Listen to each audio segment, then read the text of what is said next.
Gente, boa noite. Então, hoje é o segundo encontro do nosso minicurso Até que o Capitalismo Separe Representações de Casamento e Viuvez em E o Vento Levou, de Victor Fleming.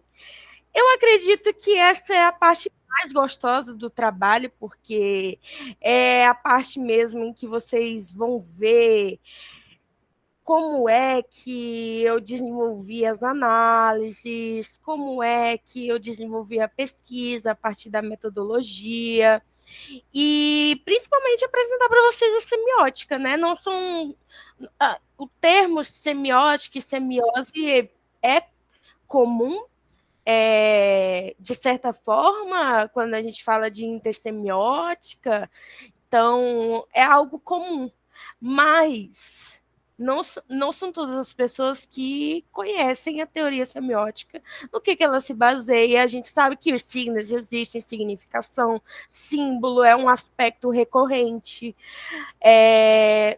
para muitos cursos. Quando a gente trabalha com análise do discurso, é um princípio ali desse aprofundamento com os signos, e hoje a gente vai ver como é que E o Vento Levou pode ser analisado pela teoria semiótica. Bem, os aspectos metodológicos da teoria semiótica greimasiana. A semiótica é o estudo da construção de significado e estudo do processo do signo, a semiose, e do significado de comunicação. O termo foi usado pela primeira vez por John Locke no século XVII, mas o pioneiro na área foi Charles Peirce.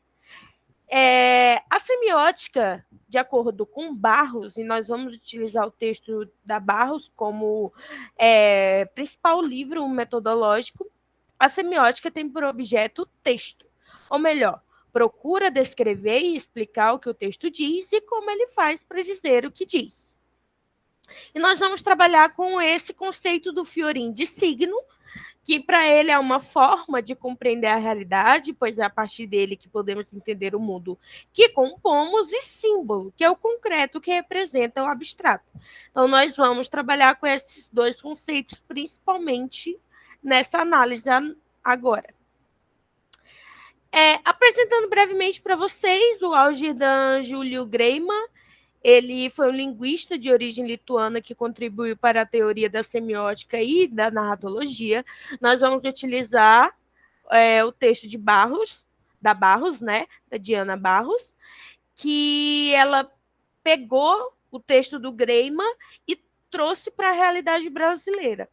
Então, de acordo com Barros, essas 3 etapas do percurso gerativo de sentido do Greiman são constituídas por etapa das estruturas fundamentais. Aqui nós podemos falar sobre uma oposição básica mínima, ou seja, polarização de conceitos, e essa conceituação é o que vai reger toda a narrativa. Então, assim, normalmente nós temos bem versus mal, ou vamos ver rico versus pobre, ou então profundo versus raso. Então, assim, são polarizações, são ideias opostas que vão constituir um enredo. Então, a partir dessa polarização, o enredo vai se desenvolver com o objetivo de obter a significação como uma oposição semântica mínima. A segunda etapa é a análise do nível narrativo com as fases de uma narrativa complexa para justificar o seu desenvolvimento por meio de acontecimentos posteriores à sequência. Então, aqui, nessa análise do nível narrativo, nós procuraríamos os destinadores e os destinatários da narrativa. E quem determina o quê? Então, no caso da narrativa, nós pontuamos que é a Scarlett. Então, qual é a oposição semântica mínima? Valores antigos e novos valores, ou dinheiro velho e dinheiro novo. Então, esse dinheiro velho aristocrático e o dinheiro novo burguês. Ele é posicionado, esses valores são posicionados dessa forma. Por quê? Depois da Guerra da Secessão, o que aconteceu? Houve uma ruptura nos valores que regiam os Estados Unidos de uma forma geral, mas principalmente o Sul, que teve que se submeter a um princípio de industrialização que também não foi muito para frente. Até hoje, o Sul não é conhecido por ser uma área extremamente industrializada. Não, comparado com o Norte, claro, né? Então, essa ruptura acontece por causa da Scarlett. Como a gente vai ver um pouco mais na frente, a Scarlett representa o sul dos Estados Unidos.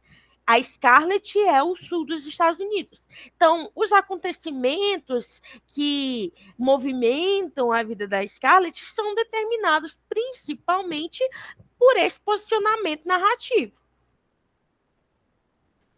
Bem, e aqui no nível narrativo, no caso, a Scarlett é o destinatário. Por que destinatário? Porque ela recebe as sanções dos outros destinadores, que são os seus maridos. Certo que a Scarlett parece ter um poder, mas ela ainda é mulher. Tanto é que ela tem que se submeter ao casamento para exercer algum significado naquela sociedade. Ela tem que ser uma esposa. E depois de ser esposa, ela tem que ser uma mãe. E os casamentos dela no filme, principalmente, por não resultar em filhos, tem um significado que a gente vai explorar um pouco mais na frente. Então, esses destinadores julgam e determinam o enredo para Scarlett. E aí, no nível discursivo, a gente compreende como todos esses posicionamentos funcionam para o livro, a obra e o filme, consequentemente, desenvolver uma sequência lógica para ter um significado. Então, é claro que E o Vento Levou é um romance histórico. E ali nós podemos dizer, bem, está contando a história dos confederados pelo ponto de vista deles, óbvio. Mas não é apenas isso. Tem um significado ainda mais profundo. Então, no nível discursivo, nós vamos analisar como esses resultados desse nível narrativo, por exemplo, todas as interações dos personagens, como eles resultam num significado mais amplo, a partir do nível discursivo, que é o que nós vamos explorar agora. Bem, aqui nós começamos de fato a parte da análise com o título real do trabalho, né? Até que a morte separe. No título do meu trabalho está Até que o capitalismo nos separe. É uma ironia, óbvio. Então, por que até a morte os separe? Porque a Scarlett se casa e enviúva 2 vezes. Na primeira vez, com Charles Hamilton.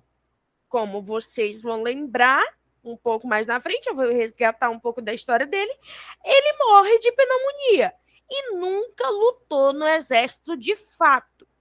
Inclusive, eu tirei um print da cena do filme em que chega a carta avisando da morte do Charles. E a Scarlett lê, né? E fala que, mesmo que ele não tenha morrido de uma forma heróica, ele não deixa de ser um herói, mas, na verdade, nós sabemos que ele era patético. Assim como o Frank Kennedy, que é o segundo marido. Ele morre em um ato de retaliação ao linchamento organizado pela Ku Klux Klan. Por quê? A Scarlett, independente no século XIX, decidiu que iria voltar sozinha para casa na sua charrete. Então, ela foi com a sua charrete, ela estava caminhando não, né? Em cima da charrete, dirigindo a charrete, e ela passou por um lugar escuro. E nesse lugar escuro, ela foi atacada por um homem. Só que esse homem era um escravizado que tinha trabalhado em Tara e conhecia Scarlett. E ela não queria que ele fosse linchado, que algo acontecesse com ele.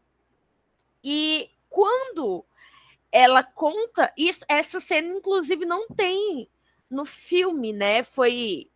No filme foi modificado para que o ato de ódio da KKK não fosse exposto, porque na época a KKK ainda era muito forte. Não que hoje ela não seja, claro.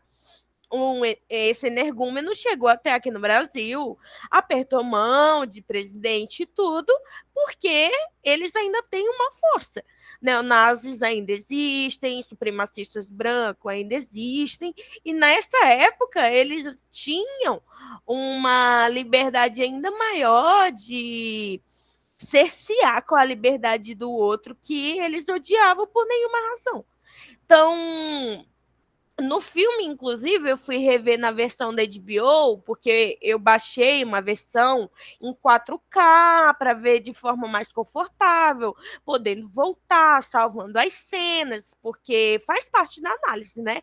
Você tem que ter um contato com a obra que você possa controlar, ver uma cena várias vezes. Então, eu vi uma versão mais antiga e no primeiro encontro, que eu falei para vocês que eu tinha tentado me aproximar da obra vendo vídeos, vendo a própria obra, eu fui ver o filme. E tem uma nota no início do filme falando que O Vento Levou é uma obra do seu tempo e que questões raciais não tinham sido modificadas, ou seja, não houve censura na obra para que aquelas pessoas fossem compreendidas de acordo com o que acreditavam. Então, como é que a pessoa está sendo abertamente racista e você vai modificar a fala ou então um gesto por inteligência artificial? Você muda a intenção. Então, tudo tem uma intencionalidade. E é importante que existam registros assim para nós, que a gente saiba, para que a gente perceba o quanto o mundo mudou ou não. Então, alguns atos que nós vemos hoje em dia não são parecidos com o passado. Enfim. Então, o Frank Kennedy, ele morre porque ele reúne os seus amigos fiéis, honrados, de índole ilibada. Eles são homens de bem, nossa, esses caras realmente, eles têm, assim, uma honra parecida com a dos Três Mosqueteiros. Então, ele reúne esses amigos dele e eles dizem, vamos detonar. Só que no ato deles tentarem linchar negros, o Frank Kennedy é atacado e ele morre. Então ele não morre perto da Scarlett, a Scarlett, se eu não me engano, é o Ashley. O Ashley chega para falar para ela que o Frank Kennedy tinha morrido. Então o Ashley foi uma das pessoas que falou, não, não vamos fazer isso. Ele tinha discordado, mas ele ainda foi porque, claro, era o princípio da KKK. Você tem Claro, mas se os seus amigos dizem para você, vamos linchar um negro, eu acho que você não deveria ir, mas se você for, você tem que ter uma justificativa muito boa. A do Ashley foi que ele estava protegendo o Frank Kennedy. Só que a proteção dele não adianta de nada, o Frank morreu. Enfim. Então, com essa viuvez da Scarlett 2 vezes, há uma ruptura na subjetividade da Scarlett. Por quê? Quando Charles Hamilton morreu, a Guerra da Secessão estava no auge. Então, os confederados acreditavam muito que ia dar certo. Eles disseram, vai dar tudo certo, a gente vai viver aqui como a gente sempre viveu. Nossa, vamos conseguir vender muito algodão, os escravizados vão ficar aí para sempre, tá. O Sul era essa potência economicamente estável antes de todas as proibições que os impediria de negociar com outros países. Porém, quando Frank Kennedy morreu, o Sul estava lutando para se restabelecer, para sobreviver às sanções restritivas da reconstrução. E aqui eu trago 2 exemplos. Olha aqui, Na primeira imagem, nós temos a Scarlett, viúva de Charles Hamilton. Ela está muito frustrada, porque ela não pode usar nada que seja colorido, porque ela tem que manter o luto por um mínimo de 12 meses, porque era o que uma mulher honrada e moralmente inclusa ali naquela sociedade deveria fazer. E ela se frustra muito. Ela tem vestidos lindos, ela tem chapéus lindos, ela é muito nova, como eu falei para vocês. Ela tem a cintura mais fina em 3 estados e ela tá frustrada. Como é que eles tentam refrear a minha juventude porque eu estou enlutada por um homem que eu nem amo? Um pouco mais na frente vocês vão entender. Ela nunca amou o Charles. Ela se casou com ele por picuinha com Ashley. E aqui na segunda imagem, nós temos a Scarlett depois da morte do Frank Kennedy. Toda tristonha, bebendo. E isso ela bebe, gente, escondida. Ela mantém uma garrafa e ela fica enchendo o copinho dela e fica tomando várias doses depois do velório e do funeral lá, do enterro do Frank Kennedy. E ela fica desesperada. Ela pensa, meu Deus, é o meu segundo casamento. Eu me casei já 2 vezes. O meu marido morreu de novo e eu não tenho nada. Eu tenho essas posses, eu tenho dinheiro, mas eu não tenho uma família e os meus casamentos não deram em nada. Então, esse é o pensamento que a Scarlett tem nesse momento. E ela se frustra muito. Por quê? Bom, quando Charles Hamilton morreu, Scarlett ainda estava na flor da idade, sem nenhuma responsabilidade além de si mesma. Por quê? Diferente do livro que originou o filme, a Scarlett engravida de Charles antes que ele faleça. Então, no filme, não existe essa gravidez. E no livro, ela engravida. Ele só tem uma noite que é a noite de núpcias, para o casamento ser consumado, e ela engravida nessa noite de núpcias. Então, o Charles morre, mas ele deixa o filho, que é o Wade. Inclusive, eu acredito que é o irmão do Charles que se chama Wade também. A Scarlett colocou como homenagem.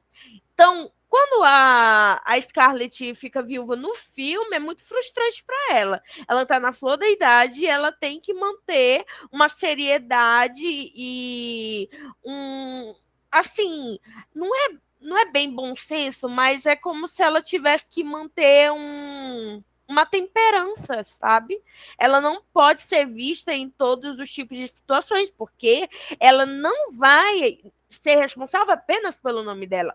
Ela é responsável pelo nome do marido dela também. Então, ela é a última memória do Charles. Como é que ela vai desapontá-lo fazendo coisas que a sociedade pode censurá-lo? Então, Scarlett não sente o peso da morte do seu marido, pois compreendia que teria mais autonomia se fosse viúva. Quando Frank Kennedy morreu, no entanto, Scarlett estava mais velha, cínica após testemunhar os horrores da guerra, conhecedora do mundo masculino que habita. Então, nesse caso aqui, o casamento da Scarlett com o Frank foi justamente no final da Guerra da Secessão. Se eu não me engano, em 1866. E em 1866, a reconstrução estava começando, então estava tudo muito mal para o Sul. Não tinha dinheiro, não tinha comida, não tinha emprego, muitas pessoas doentes, pessoas com estresse pós-traumático depois da guerra, cidades inteiras para serem reconstruídas, como é o caso de Atlanta. Então, ela está mais calejada quando ela se casa com o Frank. E depois do casamento com o Frank, ela fica ainda mais cética.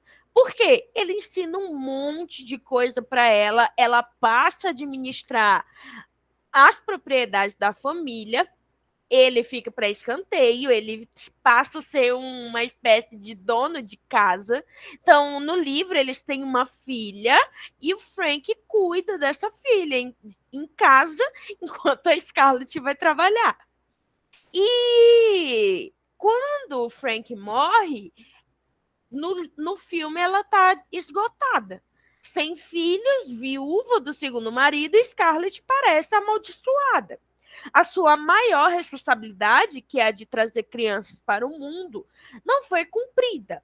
Uma viúva sem herdeiros é uma viúva incompleta. Se você não tem filhos, você não tem um fruto por quem cuidar. Então, o seu casamento não deu em nada. O seu casamento foi infrutífero.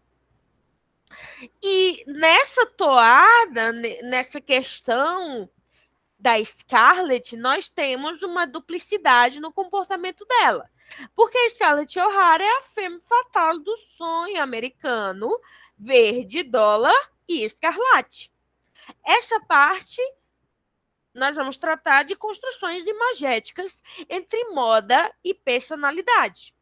Bem, na obra, há a construção de Scarlett O'Hara como uma femme fatale, irresistível e inalcançável. Além de representar um ideal de feminilidade característico do século XIX, da donzela virginal e intocada, a pureza sulista da mulher branca estereotipada, Scarlett também representa o poder e a força que os confederados encontravam no seu dinheiro, assegurado pela associação da protagonista com a cor verde, que chamaremos aqui de verde dólar, como uma referência a moedas dos estadunidenses. O verde dólar aqui é utilizado para simbolizar os momentos em que a protagonista quer reafirmar a sua herança sulista, a sua crença no poder indubitável do dinheiro, do pedigree. Aqui eu apresento brevemente para vocês a teoria das cores, em que nós temos o vermelho como uma cor primária e o verde como uma cor terciária, porque ele é a junção de uma cor primária, que é o azul, e uma cor secundária, que é o amarelo. E o verde é o complemento perfeito para o vermelho. Eles são cores complementares. E é por isso que essa dualidade é explorada a um ponto de vista semiótico no filme. Como? Bem, aqui nós temos duas evidências da Scarlett usando o verde dólar. Pensem comigo. Na primeira, a Scarlett é uma donzela, é refinada, é uma menina pura e delicada, e ela, nesse momento, está onde? Na reunião dos confederados, rodeada de pretendentes. Então, ela tem vários homens ao seu redor. E nesse momento, a Scarlett é uma princesa. Ela é uma princesa de uma aristocracia que está prestes a entrar em decadência. Então, ela, como vocês podem ver, mostra os ombros da Scarlett brancos, né, alvíssimos.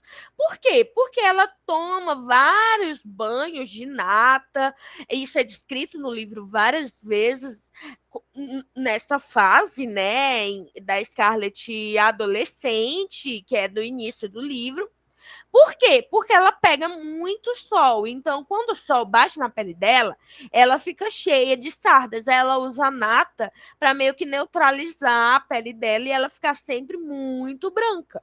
Então, é esse traço da aristocracia e dos valores de uma supremacia branca que dependia de uma agricultura que era mantida por escravizados.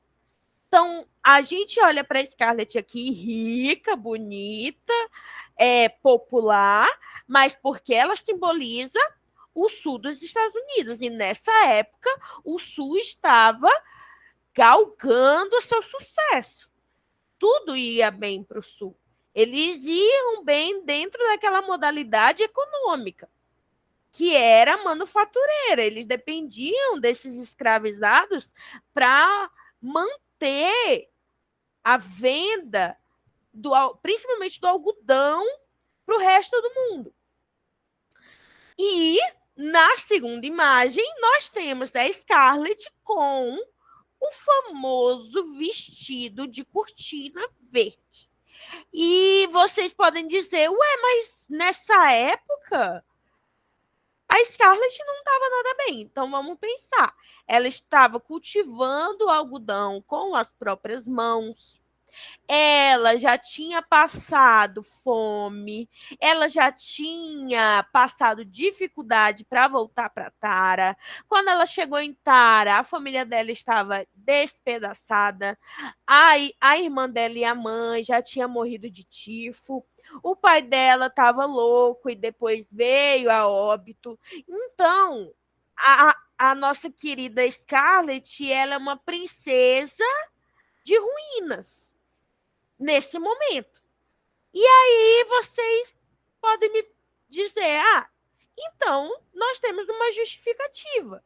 Por que ela vestiria verde nesse momento? Ela está indo atrás de Rhett Butler. Nesse momento, Scarlett O'Hara precisa de $300 para pagar a dívida de Tara. Porque ela precisou fazer um empréstimo para manter a fazenda e comprar sementes de algodão, comida. Ela plantou o algodão, só que a fazenda foi saqueada por Yankees e levaram tudo que eles tinham. Então não deu de vender o fruto do trabalho, que tornou as mãos dela ásperas como a de uma escravizada. Então, ela precisava falar com a única pessoa que ela tinha certeza que tinha dinheiro naquela época, Rhett Butler.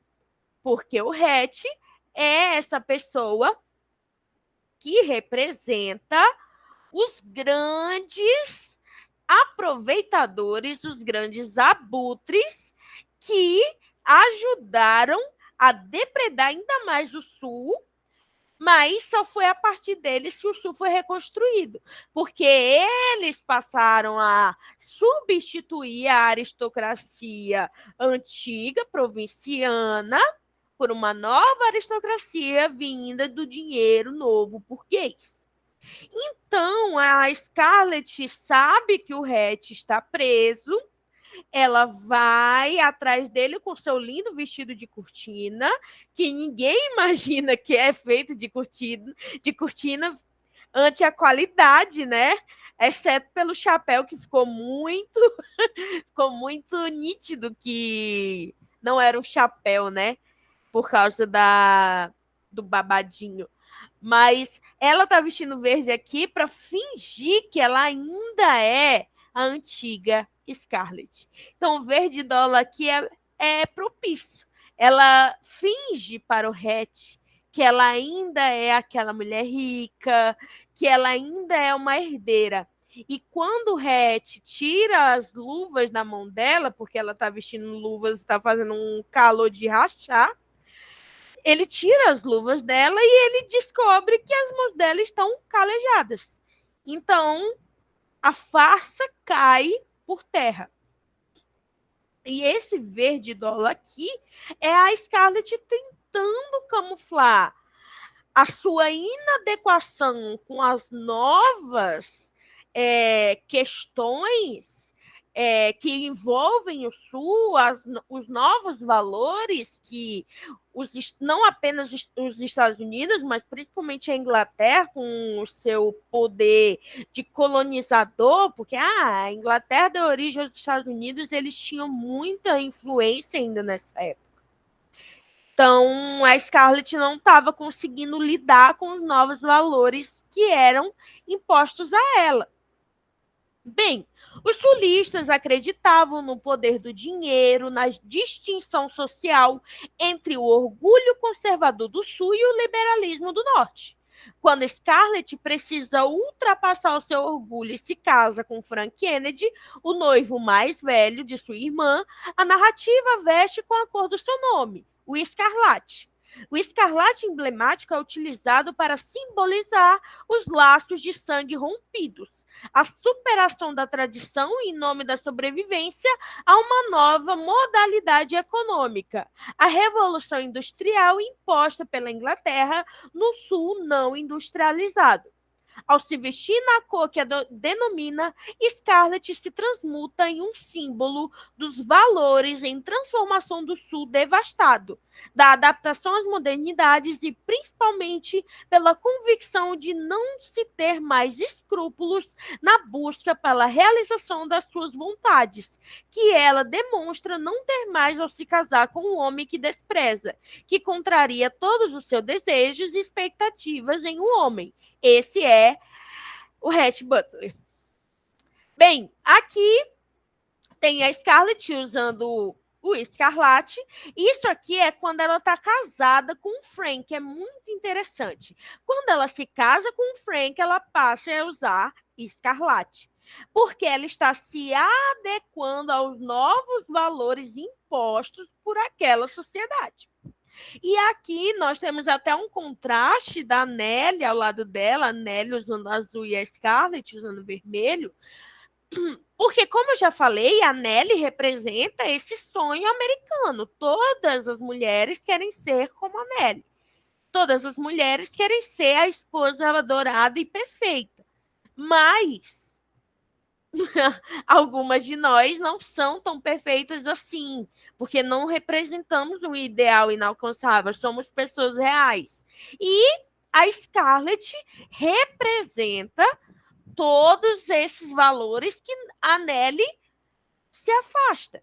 Então, é por isso que, ao ter ela contando um montante de dinheiro, aqui vocês podem ver moedas de vários tipos e grandes cédulas na mão dela, um grande número de cédulas, e o rosto, a forma como a Scarlett está olhando para o dinheiro, contando o dinheiro, como se ela fosse a pessoa mais mesquinha do mundo.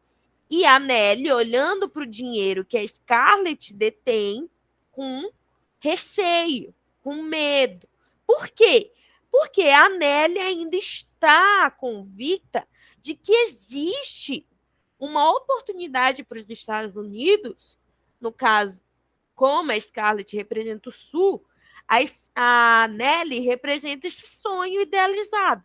Então, ela ainda acredita, e ela representa as pessoas que acreditam em uma sociedade que não dependa desses métodos não ortodoxos de negociata. Por quê? Um pouco mais na frente eu vou explicar, mas, por exemplo, a Scarlett vende madeira podre na madeireira Kennedy, ela contrata presidiários por um valor ridículo, e as pessoas que convivem com ela em Atlanta, porque tem um momento em que ela passa a ir para Tara só, Tara é minha casa de verão, e ela vai para lá sazonalmente, mas ela vive em Atlanta. Até porque é na cidade que tem esse fluxo de pessoas e de negociatas. E a Scarlett, ela tem esse conflito porque as pessoas da cidade dizem, nossa, mas ela não tem necessidade disso. Ela não tem necessidade de passar a perna nos outros. Ela não tem a necessidade de vender uma madeira que não vai servir para nada por um valor superfaturado. Ela não tem necessidade. E vai ser um dos principais problemas no casamento dela com o Rhett. Porque o Rhett quer... não vou falar agora. Eu vou falar um pouco mais na frente sobre isso, sobre o Rhett. Mas nesse momento, ela está usando o Escarlate justamente para representar esses valores que entram em choque com o que se espera dela enquanto sulista. Cadê a idealização? Acabou. Mas por quê? Porque ela passou por maus bocados.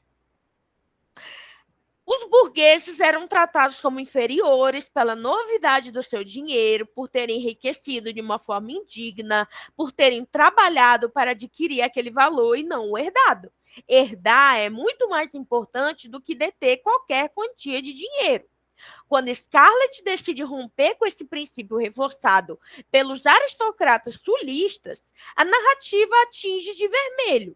para torná-la persona não grata, para torná-la indigna, assim como Stead e a Letra Escarlate, de Nathaniel Hawthorne. Contudo, Scarlett não usa uma letra. Ela personifica o valor agregado à cor pela sociedade sulista ultraconservadora. O escarlate emblemático é utilizado para simbolizar os laços de sangue rompidos, a superação da tradição em nome da sobrevivência a uma nova modalidade econômica, a revolução industrial imposta pela Inglaterra ao sul não industrializado.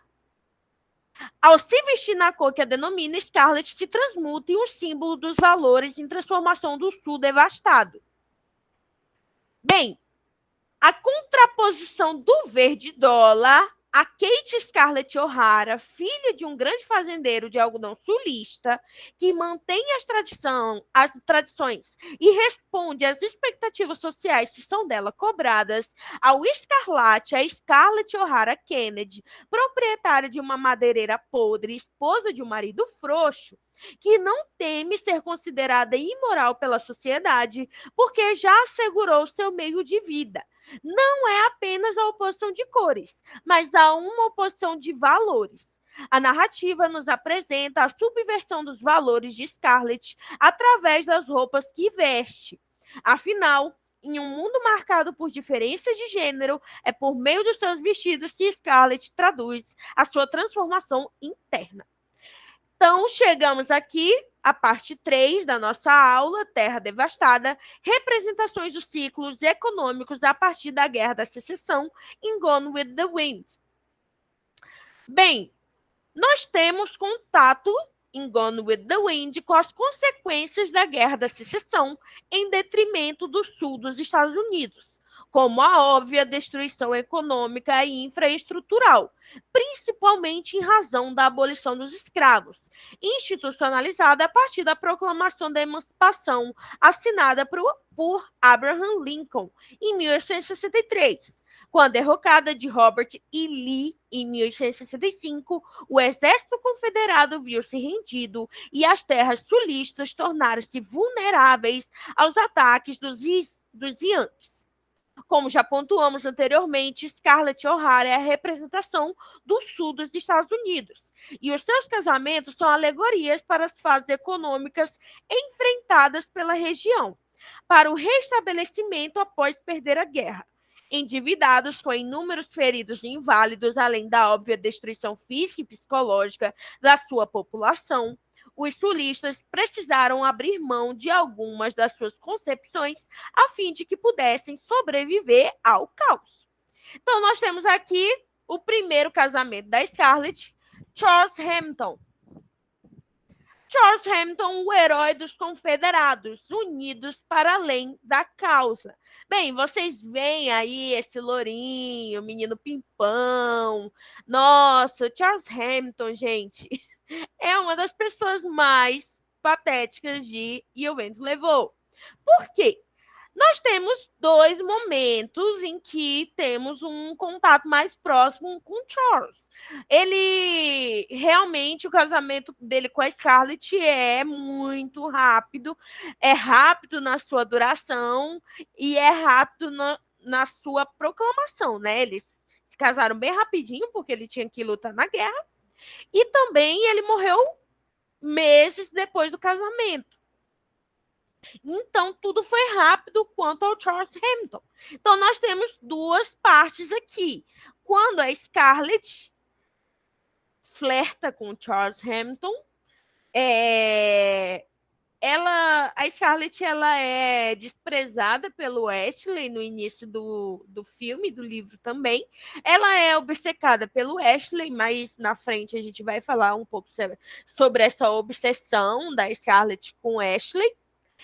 E nesse primeiro momento, o Ashley já corta ela, fala que não vai dar certo, que ele vai se casar e que é para ela esquecer. E ela precisa de alguém para amaciar o ego dela, que é enorme. E ela tem como alvo o Charles Hamilton, que é noivo da irmã do Ashley. Então, ela atacaria o Ashley mesmo assim, dianteira, ela ainda atacaria ele, porque ela tiraria da irmã dele o noivo, e naquela época um noivado, um casamento era tudo para uma mulher, principalmente uma mulher engessada em valores antiquados como a Scarlett, então ela dependia do casamento para ser vista como um ser humano digno, e ela sabia que era a mesma coisa para as outras mulheres. Ela não sentia tanto isso porque ela era muito bonita. Então, para os padrões da época, ela era lindíssima. Até hoje em dia, ela é linda. Porque a beleza dela é atemporal. Então, ela foi beneficiada. Então, os homens queriam ela. Mas ela não queria qualquer homem, ela queria o Ashley. Que a gente vai falar um pouco mais na frente, né? Do porquê. Então, ela dá em cima do Charles Hamilton, e o Charles Hamilton, que nunca teve uma oportunidade de ficar perto da Scarlett, de ganhar a atenção da Scarlett, de ser beneficiado com carinho da Scarlett, mesmo que fosse falso, ele cai na rede dela e decide que vai pedi-la em casamento. E é o que acontece. Ele pede ela em casamento ainda nesse banquete. E nesse segundo momento aqui, que é um pouco antes do momento que ele pede a Scarlett em casamento, tá tendo a reunião dos homens e o Charles Hamilton, muito corajoso, fica bravo com o Rhett Butler, que fala que não vai lutar pelos confederados. Ele tá ali para fazer negociados, ele não tá ali para lutar.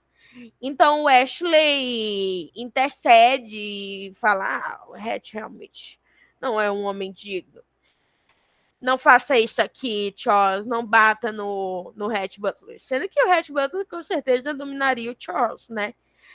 E mais na frente, o que a gente sabe do Charles é o seguinte: apesar do Capitão Hamilton não ter uma morte heróica, uma entrada nos Campos Elíseos assegurada, ele era qualquer coisa menos herói, morrendo de pneumonia devido a um ataque de sarampo. Eu sou, madame, respeitosamente, seu obstinado servo, Wade Hamilton. Então, ele, nesse momento aqui, que ele fala assim, que o Charles não deixava de ser herói por ter morrido de pneumonia, gente, ele nem chegou a pisar em nenhuma batalha. Então, esse casamento infrutífero do Charles com a Scarlett simboliza as esperanças idealistas e reacionárias dos confederados, ao acreditarem na possibilidade do Norte não ter apoio externo ao lutar contra eles. Extremistas, ainda que românticos, negavam-se a compactuar com a industrialização promovida pelo Norte, com o apoio da Inglaterra, como também a libertar os escravizados que já tiveram a sua liberdade garantida por lei. De aparência juvenil e decidido a se unir ao exército confederado, Charles Hamilton representa a fase inicial da Guerra da Secessão, quando os sulistas acreditavam que o conflito se resolveria facilmente, com vitória para eles. Scarlett, ao se casar com ele, representa a fé sulista nos princípios da causa confederada, assim como a força motriz dos sulistas enquanto unidade, movidos apenas por um desejo, a separação dos Estados Confederados da União.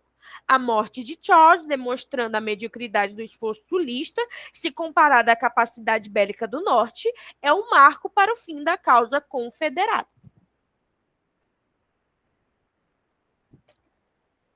Nessa segunda parte aqui, nós temos esse pobre coitado, que é o Frank Kennedy, pactos de emergência, Frank Kennedy e a reconstrução. Como vocês podem ver, a Scarlett continua com seu vestido de cortina, porque ela tem uma missão. Ela tem $300 para encontrar em algum lugar. No filme, o que acontece? O Frank encontra a Scarlett. No livro, se eu não me engano, ele encontra ela da mesma forma. Ele encontra a Scarlett no meio do caminho, ela vai caminhando, pensando sobre o que fazer, e ele tá indo para Tara para ver a irmã dela. E o que acontece? Ela fala assim, a vida tá tão difícil, né? Pensando aqui na minha vida, meu Deus. Ai, que complicações. Aí ele, pois é, né? Ainda bem que eu tenho uma poupança de $300. Aí ela olha assim para ele, aí ele continua falando e ela, meu Deus, ele é a oportunidade de eu sair do buraco. Porque ele tem um dinheirinho. Ele é um militar reformado e ele também tem uma mercearia. Ele está aproveitando da fase de recuperação da cidade para vender quinquilharias, porque as pessoas precisam. Tudo foi destruído. E a loja dele recebe muitas vendas, graças exatamente à necessidade do local. E nessa parte em específico, o olhar da Scarlett avaliando as propriedades do Frank, nesse momento ela está pensando, será mesmo se vale a pena eu abrir mão do meu orgulho e ir para salvar a minha família, eu me casar com esse homem? É o que acontece. Scarlett nunca foi tímida ao afirmar que considerava Frank Kennedy patético. Mas, quando ele apresenta sua pequena mercearia, fruto dos lucros obtidos na madeireira da qual é dono, ela vê uma oportunidade. O ano era 1866 e os planos para a reconstrução do Sul estavam em pleno funcionamento. Mas o assassinato de Abraham Lincoln foi determinante para que o plano de reconstrução radical fosse implementado pelo Congresso, impondo condições ainda mais severas aos estados sulistas. Dentre as medidas que envolviam a reconstrução, estava a implementação do governo militar dos estados do Sul, onde governadores militares foram nomeados para supervisionar a reintegração dos estados da União. Frank Kennedy, soldado reformado do Exército Confederado, rendeu-se à industrialização compulsória do Sul, vendendo madeira de procedência duvidosa para seus concidadãos, e a partir desse lucro investindo em bens de consumo para venda em sua loja. Enquanto Frank é proveniente do dinheiro novo, burguês, de vendedores de quinquilharias e de negociações sombrias, Scarlett é filha do dinheiro velho, aristocrático, das famílias fundadoras dos Estados Unidos. Ao se casar com Frank, Scarlett, representante da força motriz dos estadunidenses de se adaptar ao cenário econômico para obter lucro, se rende ao novo modelo econômico vigente, superando os preconceitos antigos pelo valor simbólico imposto ao dinheiro. Então, aqui nós temos duas cenas clássicas desse evento, Scarlett casada com Frank Kennedy. Do lado, nós temos a Scarlett aceitando os presidiários na madeireira. Então, ela aceitou esses presidiários na madeireira para obter lucros altíssimos a partir de uma mão de obra baixa, como era no caso dos escravizados. Então, aqui nós temos um simulacro do que aconteceu com os escravizados, só que com pessoas brancas que tiveram suas liberdades cerceadas por inúmeras razões. Então, eles poderiam ser ladrões, eles poderiam ser estupradores, assassinos, etc. E ela contratou essas pessoas para trabalhar para ela visando lucro. E aqui nessa imagem, com ela com a mãozinha na cintura e ela segurando ali um livro de contabilidade, e o Frank atrás dela, demonstra que ela tomou as rédeas dos negócios da família. Então, não é o Frank que gere mais os negócios da família, é a Scarlett. Por quê? Porque, naquele tempo, houve essa homogeneização dos procedimentos econômicos adotados nos Estados Unidos, principalmente no Sul, e o Sul estava tentando se adequar a esses valores impostos. E aqui no lado já tem a imagem que eu já mostrei para vocês, que ela está na mercearia contando dinheiro de uma forma gananciosa, lábios crispados, sobrancelhas franzidas e no fato da Scarlett estar usando vermelho. Na outra imagem, ela está usando um vestido amarelo, mas esse vestido amarelo tem detalhes vermelhos também. Então, não foge da questão do escarlate. Então, nessas duas imagens, o que eu quero demonstrar é que a própria narrativa a posiciona como uma megera. Mas ela era uma megera porque estava aceitando a influência dos novos valores na sua subjetividade provinciana. Bom, de modo igual ao desfecho com Charles Hamilton, Scarlett também se torna viúva prematuramente. Após ser atacada a caminho de casa, Frank Kennedy se reúne com um grupo de homens brancos de índole ilibada que apenas queria garantir a segurança de mulheres brancas indefesas como Scarlett. O grupo em questão viria a ser mundialmente conhecido como o Ku Klux Klan. Diferente de outros homens que conseguem sobreviver à prova, Frank é fatalmente ferido e morre, também pateticamente em nome de uma causa. Charles Hamilton e Frank Kennedy têm muito mais em comum do que se poderia imaginar. Ambos são homens enganados em prol de uma suposta causa e morrem de forma ridícula, contrariando as expectativas do comportamento do cavalheiro sulista médio, corajoso e idealista. Ambos são covardes e fracos, manipulados por uma mulher sem escrúpulos que pensa apenas em beneficiar a si mesma. Na adaptação de 1939, os dois casamentos não resultaram em uma gravidez, representa a impossibilidade de futuro mediante a manutenção dos valores da época. Então, o fato da Scarlett não ter engravidado nem do Charles, nem do Frank, é que a sementinha plantada por aqueles dois movimentos, seja o movimento confederado na Guerra da Secessão, seja a reconstrução, não deram certo. Não desabrocharam, não renderam frutos.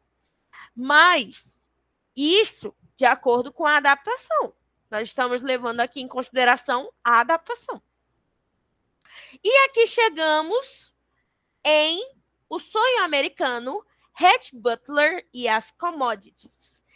Essa imagem aqui é muito boa. É durante o jantar, o famigerado jantar, almoço, jantar, né? É a reunião dos confederados na casa da família Wilkes. E o Hatch Butler tá olhando a reunião com olhos céticos. Ele tá, poxa, o que está acontecendo aqui? Como é que eu posso me beneficiar desse movimento? E as pessoas que estão ao redor dele, que são homens, aristocratas, sulistas, sabem que o Hatch não passa de um aproveitador. Ele é um aproveitador. O Hatch representa as grandes empresas, vamos dizer assim, que naquela época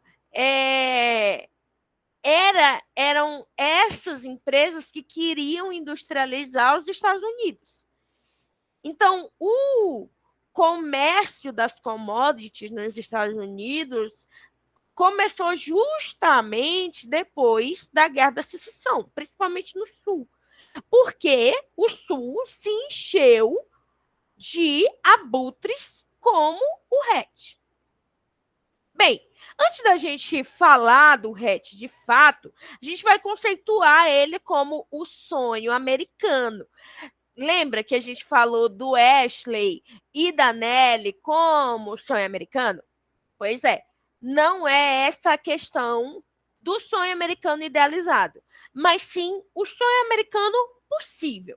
O sonho americano que normalmente, até hoje, nós temos contato com pessoas que saem do seu país, seja aqui no Brasil, seja em outro lugar, e vão para os Estados Unidos com expectativas e dizem assim, eu estou muito bem de vida, estou recebendo aqui $6.000 e tenho um carro do ano e estou vivendo bem. Então, é esse o conceito de sonho americano. É o sonho americano que é pautado a partir do consumo. Então, o poder aquisitivo da pessoa. O que eu consigo comprar com o meu salário? esse é o sonho americano que o Hatch representa. Ao longo da narrativa, em várias oportunidades, Scarlett encontra-se com Hatch Butler em seu momento de maior vulnerabilidade. Para ela, Hatch Butler nada mais é do que um homem imoral, disposto a tudo para sair invicto das mais diversas situações. Durante todo o seu relacionamento, Scarlett julgou Hatch como o mais degradado dos homens, principalmente pela convicção dele de que poderia viver a sua vida como queria, sem dever satisfações para ninguém. Mesmo tendo se casado mais de uma vez, Scarlett ainda preservava o respeito às estruturas sagradas matrimoniais. Hatch, no entanto, se relacionava abertamente com prostitutas e não fazia nenhuma distinção entre pessoas decentes e indecentes. Eu escolhi aqui duas imagens que representam bem como o filme quer construir a imagem do Hatch. Aqui na primeira imagem, ele no prostíbulo, na verdade na casa de uma das prostitutas, que ela recebia os homens na casa dela, principalmente o Hatch, com quem ela estava tendo um affair lá. E aí o Hatch Butler tá sabendo que a Nelly tá tendo bebê. E aí procuram ele a cidade inteira e encontram ele na casa da prostituta. Isso é para demonstrar que o Hatch não tem nenhum escrúpulo. E na segunda parte, a Scarlett é viúva pela segunda vez e o Hatch, com medo dela encontrar um terceiro marido aí na esquina, porque ele não conseguiu superar o fato dela ter negado o pedido de casamento dele duas vezes, e na segunda vez ela virou a esquina e encontrou um marido novo, então ele vai atrás dela e rompe um momento de luto que ela deveria manter para manter essa imagem dela, para manter a sua. Como é que fala mesmo? Ah, manter a sua imagem pura, manter a sua honra de viúva. Ela tinha que preservar esse luto e o Hatch violou o luto dela. Mas por quê? Porque ele é essa força indomável, ele é esse homem ganancioso que quer ter todas as suas vontades atendidas. E se isso não acontece, ele se frustra. Então, aqui tem o contraste entre o Ashley e o Hatch.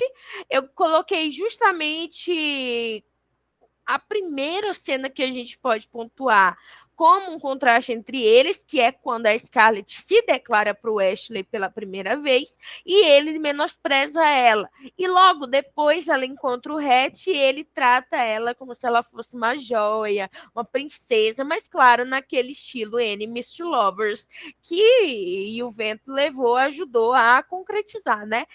Então, Ashley representa todos os valores antigos valorizados pelos confederados, como o cavalheirismo através de uma representação de masculinidade galante e honrada. Já Hatch representa o dinheiro novo, julgado como impróprio por parte dos aristocratas sulistas, que não conseguiram rastrear as origens do seu dinheiro. Hatch representa também os carpetbaggers, como foi chamado o conglomerado de comerciantes do norte que migraram para o sul na época dos conflitos armados, assim como os Scalawags, um grupo de brancos sulistas que apoiavam a reconstrução abertamente. Então, Hatch representa a priori, esses dois grupos, porque ele é essa figura do homem de negócios que gere negócios sombrios. Então, ele é um manipulador nato, isso a gente vê muitas vezes na obra, mas justamente porque quiseram caracterizá-lo como esse homem impiedoso que valoriza o seu dinheiro acima de tudo. E isso só muda depois que ele tem a filhinha deles, que é a Bonnie, como vocês vão ver um pouco mais na frente. Na narrativa, o Capitão Butler é tudo aquilo que os Estados Unidos viriam a se tornar. uma grande fábrica de sonhos imaginários. A grande América, a terra prometida para aqueles que sonhavam com um espaço geográfico sem os assombros impostos, sem os assombrosos impostos socialistas, onde tudo poderia ser comprado. Durante a guerra, Hatch sempre aparece com adereços caros. Está sempre com dinheiro, diferente dos réis mortais. Hatch usa dobrões de ouro de valor incontestável nas suas negociatas. É capaz de atos de coragem respaldados unicamente no valor monetário que representa para aquela comunidade que não o quer, mas precisa dele. Então, como um exemplo, tem a reunião dos confederados para eles reunirem valores, né, para a guerra, que é a cena épica em que a Scarlett está enlutada e ela começa a dançar, né, só com os pezinhos. É essa cena que depois o Hatch sabe que a Scarlett está frustrada por não viver a sua juventude na sua plenitude e ele tira ela para dançar pelo valor de $150 em dinheiro. Em dinheiro não, em ouro. Falei em dinheiro, mas eu queria dizer ouro. Então, dobrões de ouro. E isso é uma atitude para lá de exagerada para ele demonstrar o quanto ele detinha de dinheiro em uma época que poucas pessoas tinham qualquer valor. Então, além dele usar os dobrões de ouro, que ele poderia ter usado moedas confederadas, mas as moedas confederadas ele já sabia, em breve não teria valor nenhum. Então, o que ele pensou? Bem, é melhor eu utilizar dobrões de ouro que terão validade para sempre, para simbolizar que o seu amor por Scarlett seria eterno também. Mas, o que a gente vê? Depois que eles se reúnem, inclusive é um momento de muita felicidade para mim no livro, porque você lê o quê? Umas 600 páginas sofrendo.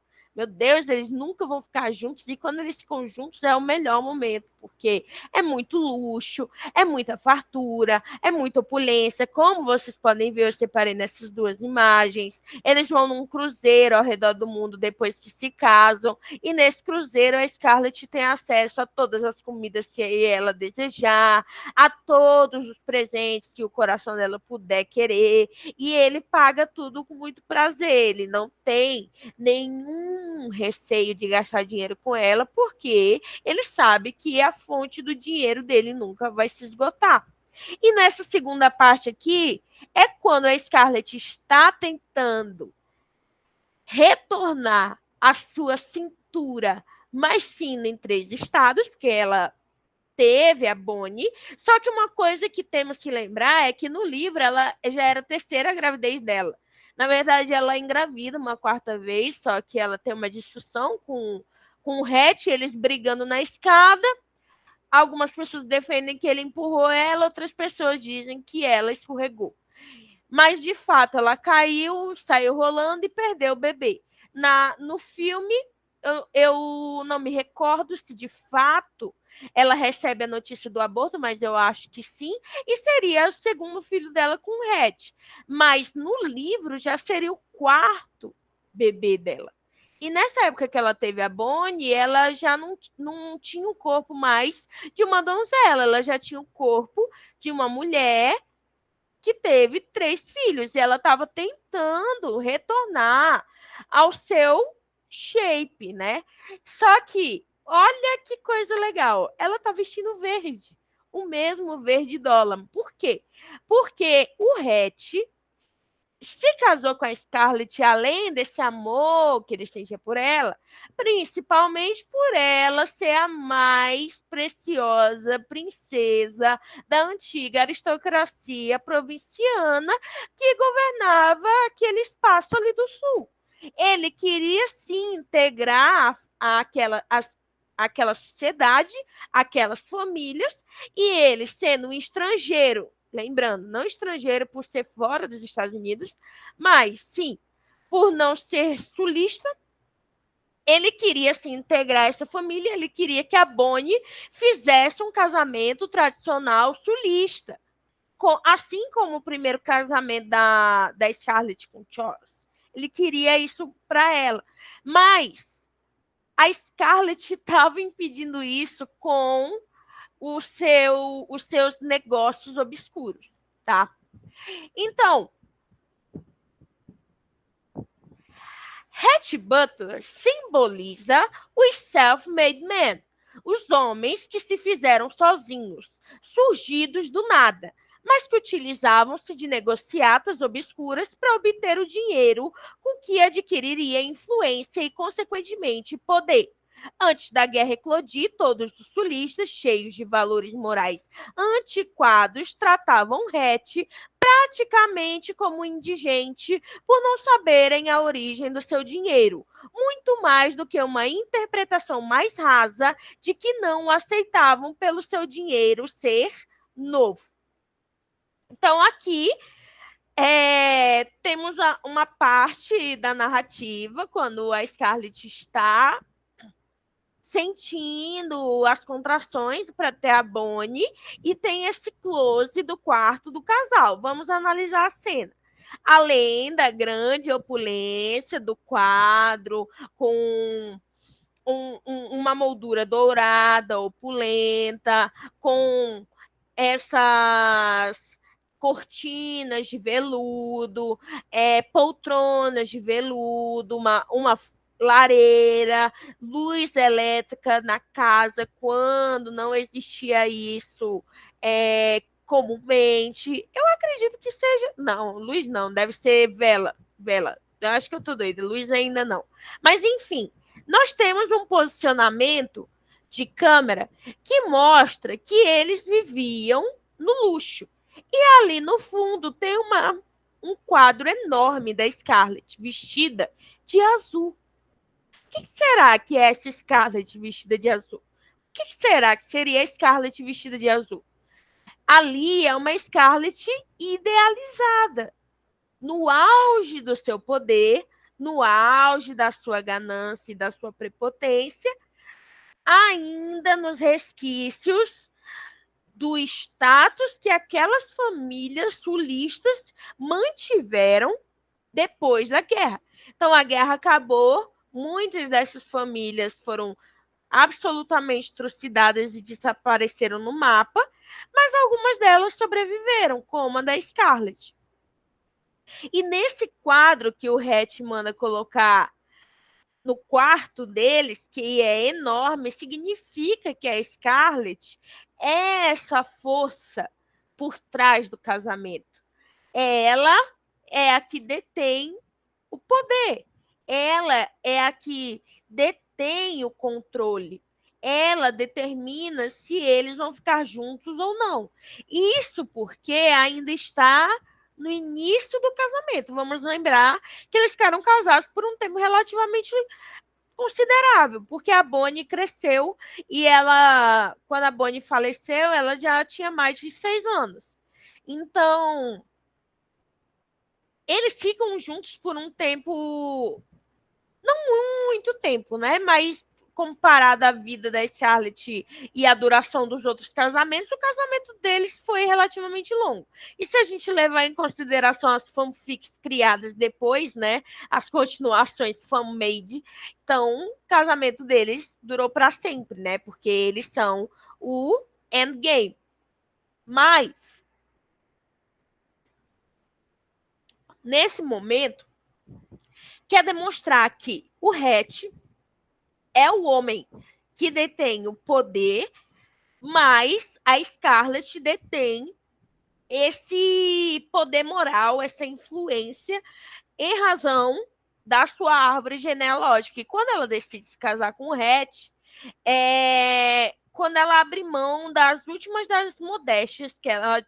falsas modéstias, né, que ela tinha, em razão dessa pureza que ela buscava manter na sua árvore genealógica, porque no filme é a única filha que ela tem, né, com o Hatch, e é quando ela rompe com o último dos valores que aprendiam ao ideal sulista antes da Guerra da Secessão. Bom, quando Scarlett não apenas descarta, como se desfaz da proposta de Hatch, lembrando, não apenas uma, mas 2 vezes, com os seus 2 casamentos abruptos e mal planejados, é um rompimento com os valores antigos por parte do capitalismo e a abertura para novos valores, novos públicos, novos consumidores. Em seu casamento com Scarlett, Hatch tenta romper com o comprometimento da esposa em preservar negócios obscuros, o que ele deduz que seria ruim para um possível casamento para a filha deles, Eugênia Victoria Bonnie Blue Butler. Eita, meu Deus, quase que não sai. Eugênia Victoria Bonnie Blue Butler. Sim.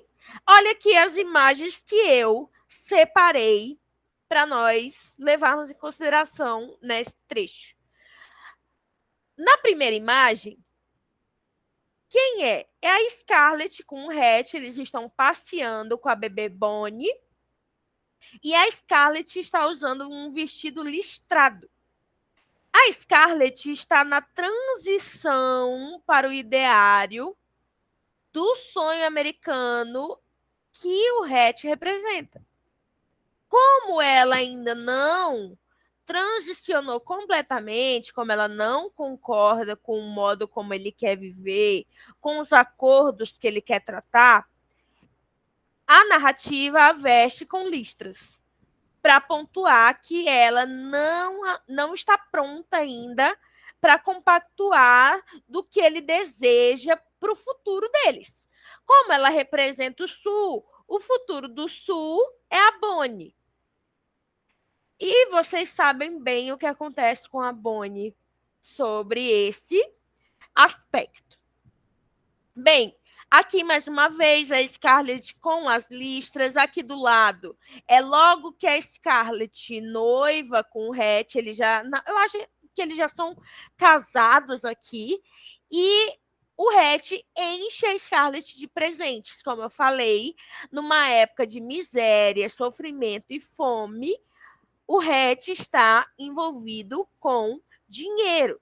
Ele tem muito dinheiro. E olha aqui o dourado presente na tela.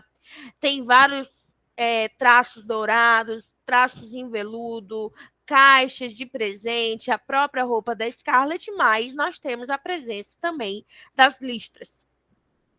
E aqui a mesma cena que eu analisei no slide passado, mas eu achei interessante utilizar 2 frames porque mostra o quanto a Scarlett parecia estar infeliz no seu casamento com o Hatch, apesar de toda a opulência que a envolvia. Por que ela parecia estar tão infeliz com ele? Bem, aqui, mais uma vez, na cena que a Scarlett volta a usar verde, que ela está tentando resgatar as suas raízes sulistas, originárias, né, tradicionais, e o nascimento da Bonnie Blue. O nascimento da Bonnie Blue é uma tentativa de diálogo desse sonho americano liberal com os conservadores. Por quê? Com o nascimento da Bonnie, o Hatch planeja para ela um casamento sulista tradicional. Ele quer que a filha dele vivencie os mesmos aspectos aristocráticos que a mãe dela viveu. Lembra que eu falei para vocês se a Scarlett era uma princesa sulista? Pois bem, o Hatch quer que a filha dele, a Bonnie Blue, seja uma princesa sulista também. Por quê? Bom, como eu falei para vocês, que no caso da narrativa, o filho, no caso, uma gravidez e a criança que adviria dessa gravidez, que é a Bonnie no filme, demonstra que o casamento teve frutos, ou seja, que havia alguma coisa ali naquele casamento que desse a sustância para ele continuar. Ou seja, para as pessoas envolvidas, para o casal envolvido, planejar um futuro. Então, se você tem um filho com uma pessoa, você está associado a ela para sempre. O seu filho para sempre vai existir.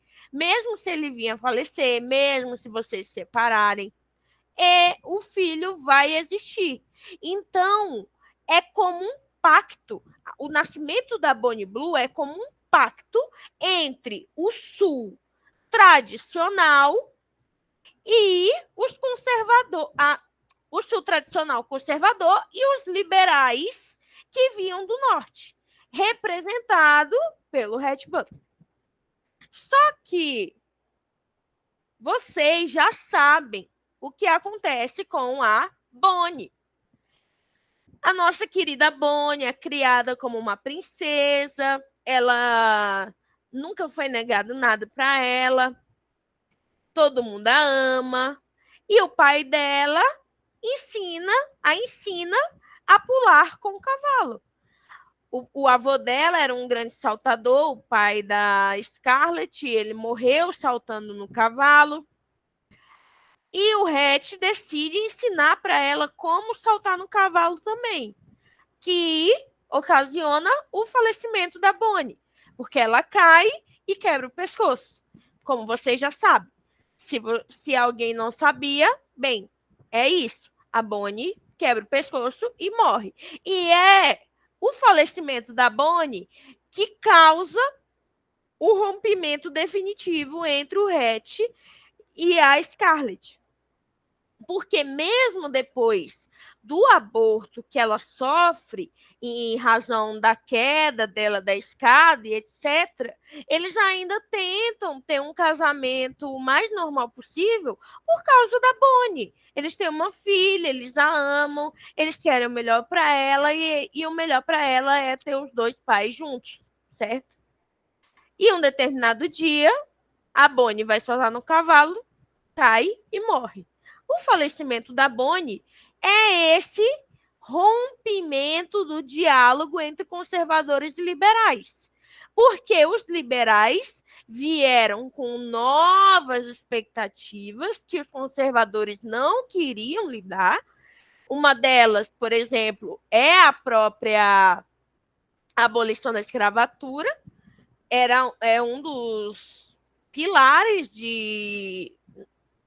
nos problemas de diálogo entre conservadores e liberais. E o falecimento da Bonnie é exatamente esse rompimento. Logo, com o falecimento da Bonnie, o Hatch não vê mais nenhum sentido em ainda ser marido da Scarlett O'Hara. Lembra que eu falei para vocês que não existia divórcio? Pois é, mas a pessoa ainda podia sair pela porta da casa e dizer adeus para sempre. Bem, estamos chegando aqui às considerações finais. Obteve-se que Gone with the Wind narra a implementação da indústria no cerne da economia estadunidense por meio dos múltiplos casamentos de Scarlett com homens diferentes. Com o primeiro marido, Charles Hamilton, Scarlett estabelece uma ligação com o exército confederado, ao casar-se com um soldado. A partir dele, a família O'Hara demonstra seu apoio à causa ao investir recursos nela. Viúva e desamparada, casa-se com o noivo da irmã, Frank Kennedy, o dono de uma madeireira, e pela venda da madeira podre, restabelece a fortuna da família O'Hara, perdida na Guerra da Secessão. Com a nova viuvez, Scarlett rende-se à insistência de Red Butler, e com ele se casa, dando continuidade aos seus negócios obscuros. Logo, pode-se observar que esses casamentos referem-se às fases da industrialização do sul dos Estados Unidos, no período conhecido como Reconstrução. A analogia utilizada comprova a necessidade da inserção feminina em negócios considerados de homens, quando estes padecem conflitos armados, como no caso da Guerra da Secessão. A ligação entre os casamentos e os negócios da família O'Hara são o resultado da apropriação do corpo feminino pelo capitalismo, tornando a composição das estruturas familiares uma consequência do processo de industrialização mundial. Essas são as minhas referências. Muito obrigada, gente.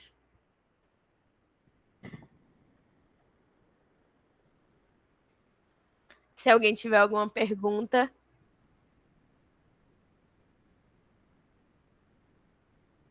Sandiara, pode fazer.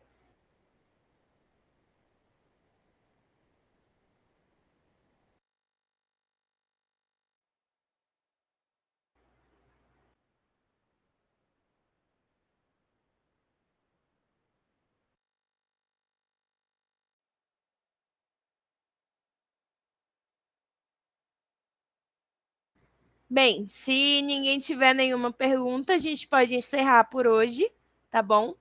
Muito obrigada, gente. Assinem a lista de frequência, tá? E espero encontrar vocês em outro mini curso aí no futuro. Não se esqueçam, eu vou ler próximo. Ah, pode falar, Lúcia. Ei, parabéns, Yasmine, muito legal, assim, viu? Tô aqui relembrando, né, o filme você falando assim tão bem e deu vontade até de assistir de novo. E aí, nas suas conclusões, assim, você coloca o quê? Que ela é uma mulher forte, que ela é... Como é que você coloca a Scarlett? Você enquadra ela em categoria de mulher ou não? Você não faz essa relação? Obrigada.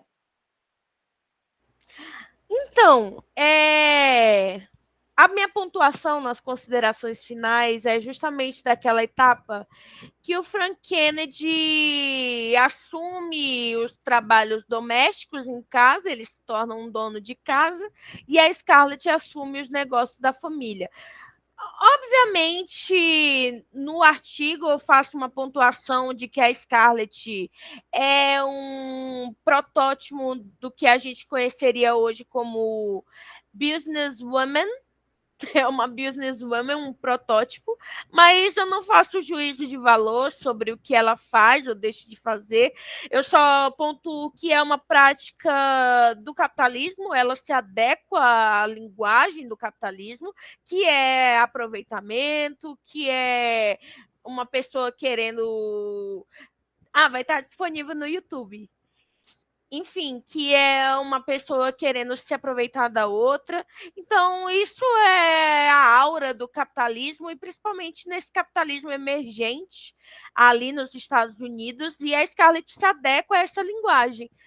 Então, eu digo que ela é uma mulher que obedece ao capital, e eu, enquanto marxista, não posso falar que ela é má, ou que ela é boa, que ela é ruim, ou que ela não seja, mas só que ela é uma mulher que representa esse capital emergente desse sul que começa a ser industrializado.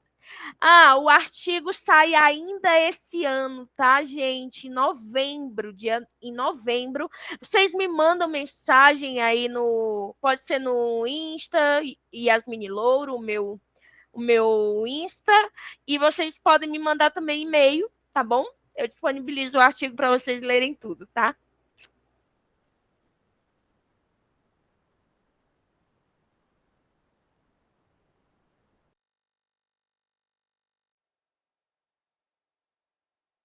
Bem, gente, vamos finalizar. Obrigada, gente. Tchau.